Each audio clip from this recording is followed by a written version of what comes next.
This is day 2 of a continuing project, and at the end of the first recording, at the end of yesterday's recording, I said that I would talk about aspects of new media that really interest me and get me excited these days. And I guess that's going to include AI.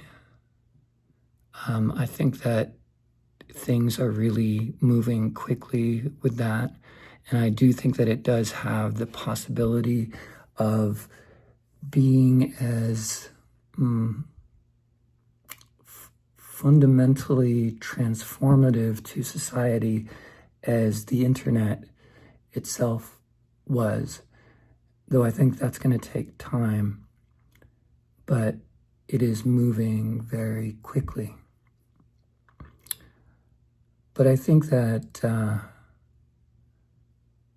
maybe interwoven with that, based on my interest in how learning happens and the way that learning is social, I think that we still haven't really come to grips with the sort of social learning that is happening online. I think a lot of learning is happening online informally, and I think that it may be as valuable now as any kind of corporate learning, and I would actually place most academic learning in the corporate pile. The thing that really interests me about being online is as more and more people connect, you can find people to learn from or people to learn with. And I think that though there's tons of disinformation and a lot of foolishness online, I think that we're going to find that anywhere. We'll find that in the classroom, we'll find it in books, and we'll find it in ourselves. The internet may be full of junk mail and bots that are just garbage, but I think our own individual consciousness has its share of that for each of us. And I'm pretty sure about that simply based on meditation. When I've tried meditation for any length of time, I find that this thing about how we're constantly distracted and the blame that's put on the internet, in a way it's a little bit unfair, because I think that the distraction is part of our consciousness and has been historically.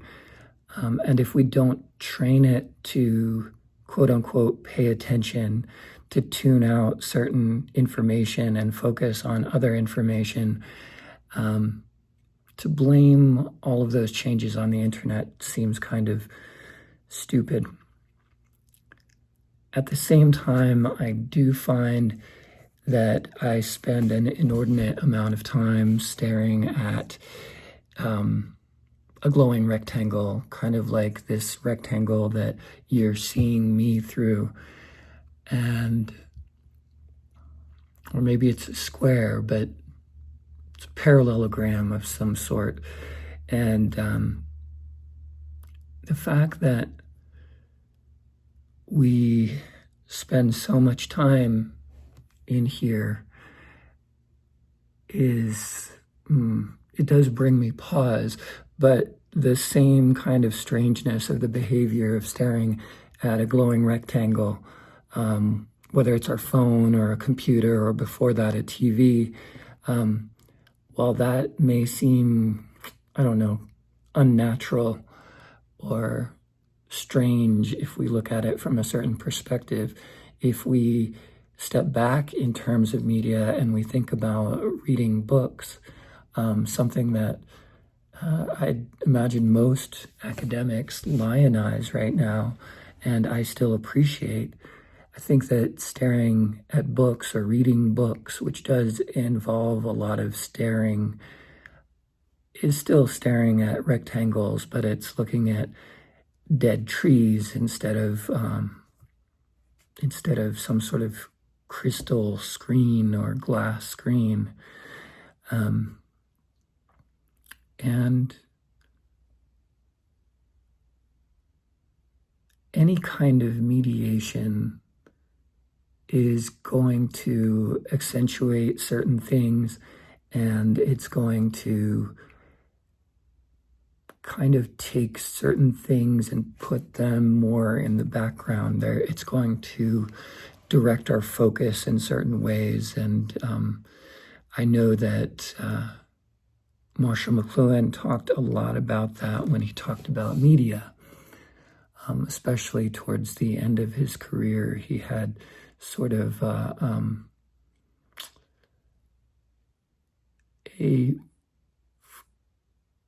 sort of schema for thinking about what any medium brings forward and puts backwards and reverses. And I'm going to have to take another look at that. But this kind of like pulling forward of certain things and pulling back of other things historically, it's going to also connect to what's happening with AI. And the things that I really want to talk about with AI, I want to start with how impressed I am at how AI has improved transcription and how it changes our relationship with language.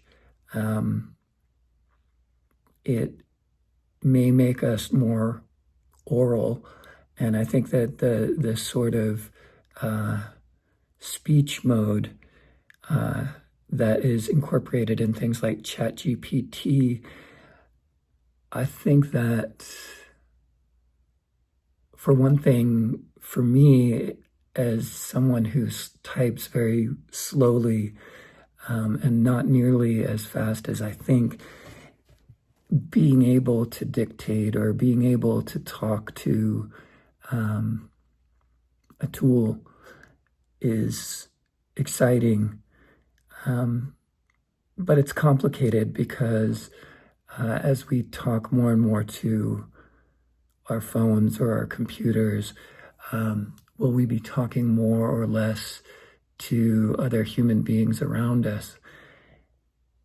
And how will it change the way we talk to human beings around us? I think that a lot of us are really lonely as we've gotten used to staring at these glowing rectangles. And I think that corporations, especially technological corporations, are going to take advantage of that. And I think it's only a matter of time. Floodgates will open and we won't really be able to put the genie back in the box. But it's strange because the other thing about AI is the way that AI is trained. It's trained to kind of average things. And when it averages things, that's not, I think, what we're looking for when we're looking for people to talk with, unless we're maybe trying to average ourselves. I think we're looking for really exceptional people, and we're looking for difference. Personally, I'm looking for strange people. And I guess this will be a little aside about politics. As much as I'm really interested and excited about this new vice presidential political candidate, Tim Walz, someone who I think is plain-spoken and quite charismatic, the rhetoric that he's using to talk about his opponents, when he calls them weird, it doesn't exactly sit right for me. For me, it seems more like his opponents are bullies. And as someone who grew up rather weird or strange, self-professed, I think I was targeted by bullies for how weird or strange I was, for the fact that I was different, and that I'm not like everyone else. And it's strange too that even though if we switch from the rhetoric that's happening politically to the pop cultural MC battle that happened between Drake and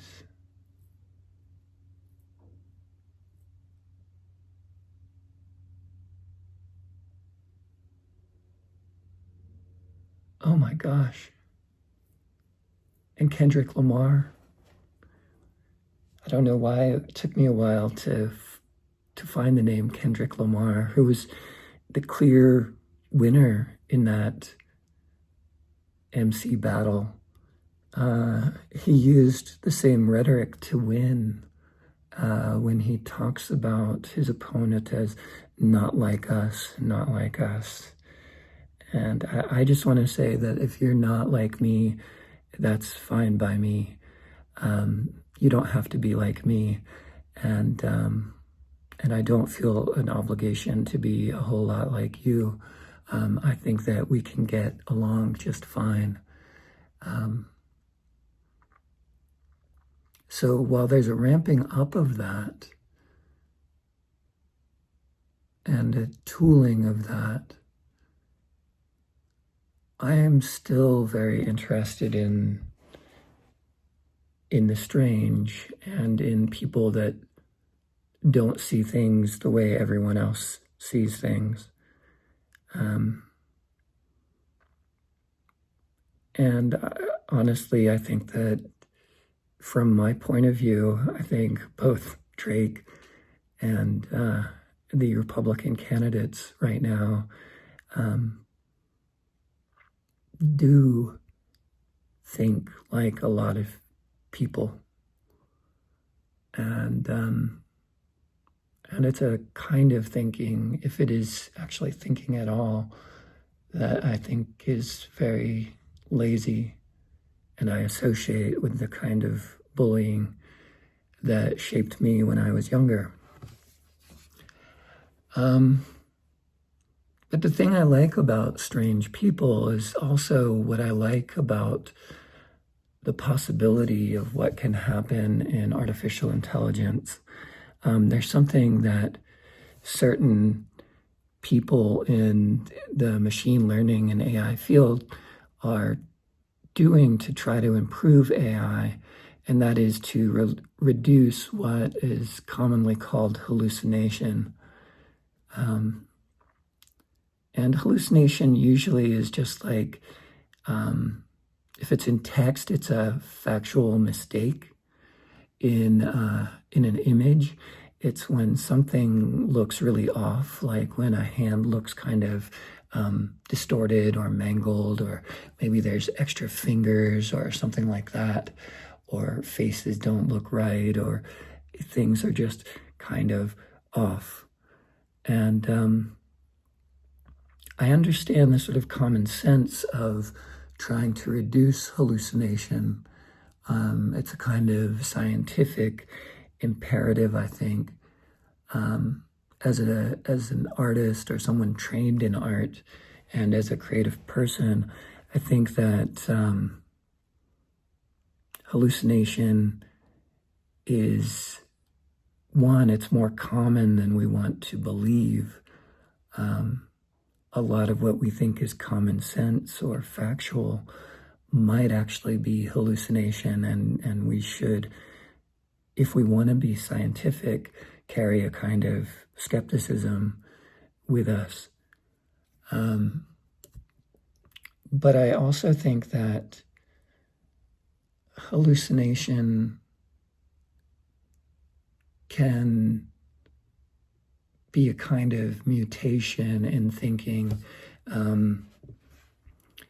One may get something wrong in one context, but in another context, that wrong thing is just right. And I think something about the way that so many people can record things now, and those recordings can be stored and shared on the internet, is really connected to the value of storing even the things that are mistakes and things that go wrong. I remember once, before I attended grad school at CalArts, reading that the sort of reputation of CalArts was that CalArts, especially with its art students, was able to teach its students to get things exactly wrong, or wrong in exactly the right way. And yeah, I think that there's quite a bit of value in that, quite a bit of value in misunderstanding.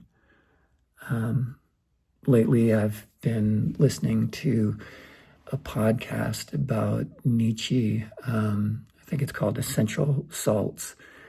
And it's actually a pretty good podcast, which you can also find on YouTube, as well as whatever podcasting platform you listen to. But this sounds a lot like Nietzsche. Nietzsche,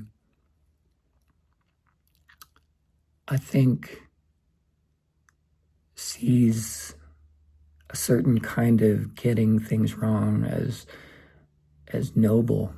And I think we see this in certain kinds of literature and certain figures in Dostoevsky, or maybe in Don Quixote with Cervantes.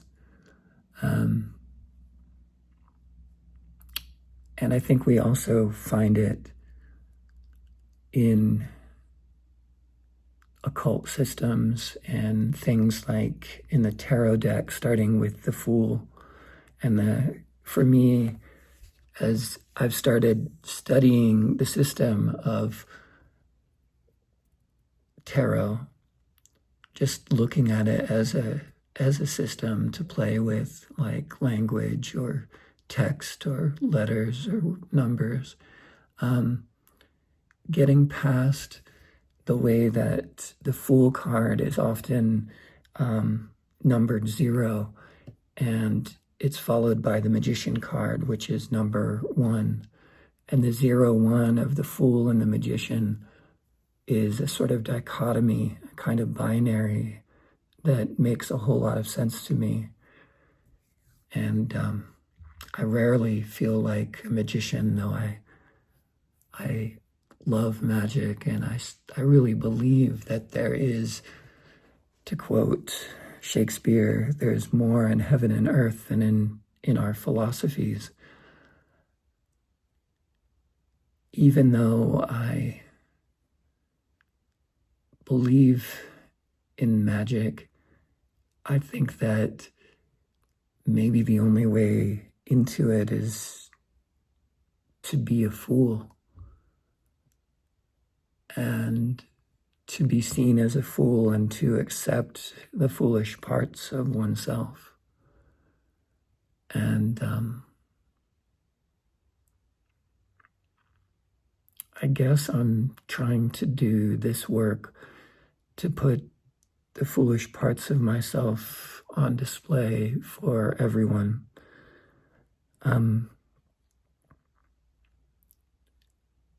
But I guess I want to close today's monologue by asking any of you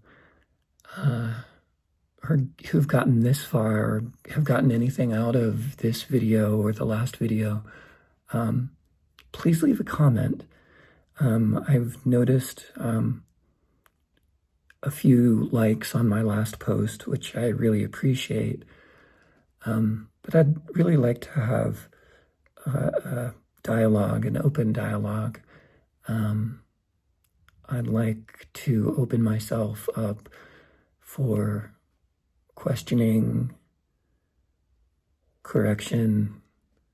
If it needs to be mocking, perhaps I'll mock along with you. Or maybe just open discussion. I want to learn with people, and I want the people that want to learn with me to communicate with me. And it's relatively free if we take out the cost of our attention and time. But maybe, I guess, a foolish part of me wants to believe that if you're watching this, it's not a waste of time for you. And I don't think this is a waste of time for me. Even if there are no comments on the last video or this video,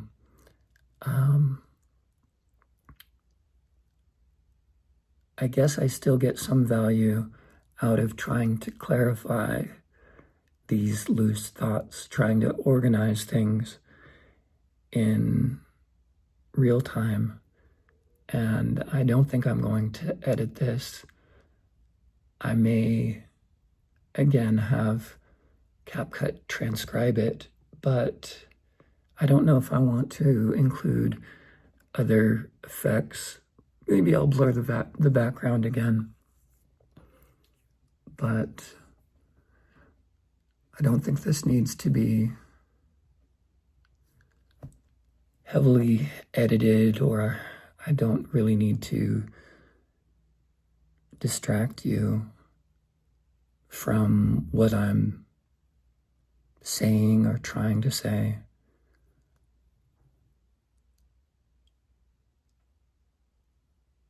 And I'm quite prepared for this, what's the word? This free association may be really lame, but it may also be a muscle that has atrophied, and I used to use it. I used to use it in recordings, and perhaps I'll talk more about that soon. But I need to build that muscle again. I think now is a good time to build that muscle, and I would encourage others to build that muscle.